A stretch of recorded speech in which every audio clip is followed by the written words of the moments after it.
If you took that small crystal, don't forget, it's live. There's energy moving there. It's matter just wrapped together and movement there.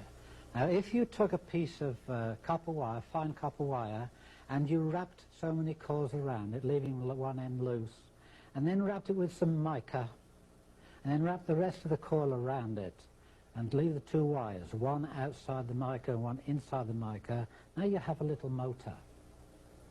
And it won't work the motor as it is.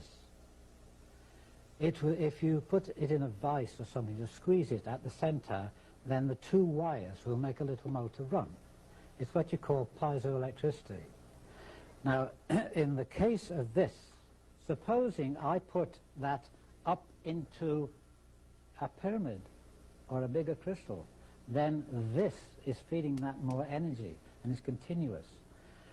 Now, as you squeeze this to make it work, energy comes out, and as you release it, it comes back in again. It goes, it'll breathe for you. You'll never squeeze it empty, but as you release the pressure, so it fills itself again immediately, reaches balance. It has to stay in balance. And so you have a little motor there. That's one thing you can use your crystal for. Now, if you can imagine the 30-foot pyramid that I had, knowing that it contained energy and it's free-flowing, it's always coming in and it's non-stop. I said, well, why can't I harness this? Little crystals will do it. Why can't I harness a pyramid? I made myself two coils. One was just a small one like this, and it was electric coil, counterclockwise.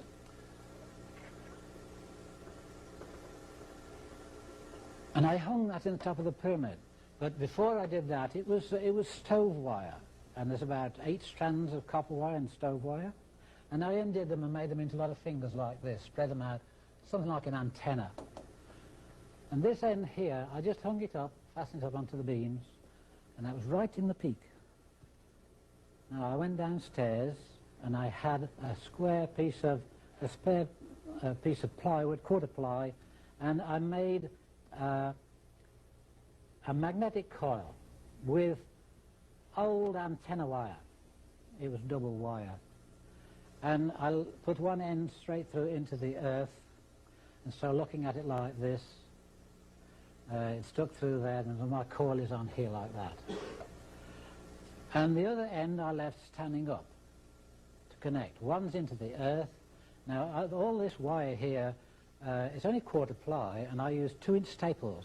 The staples went straight through the ply and gave me a better ground.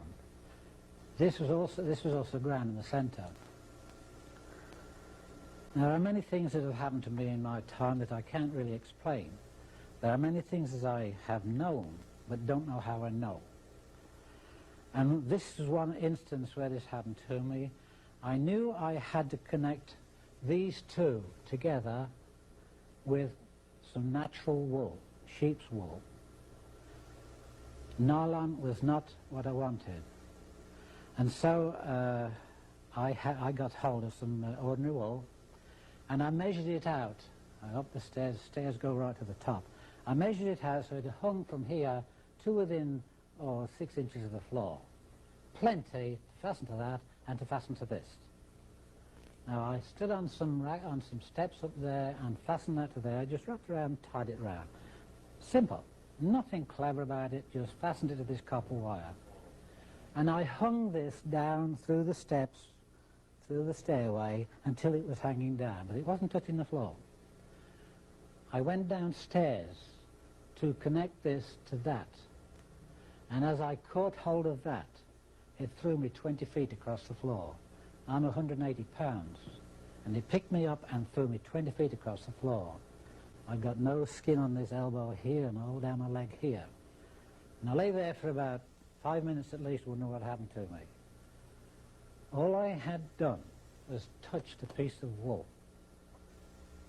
Now, this wool had gone through, it wasn't even connected to this, it had gone through my cube root of the pyramid, which was about here, and up to the point, the second magnitude there, and that part was connected.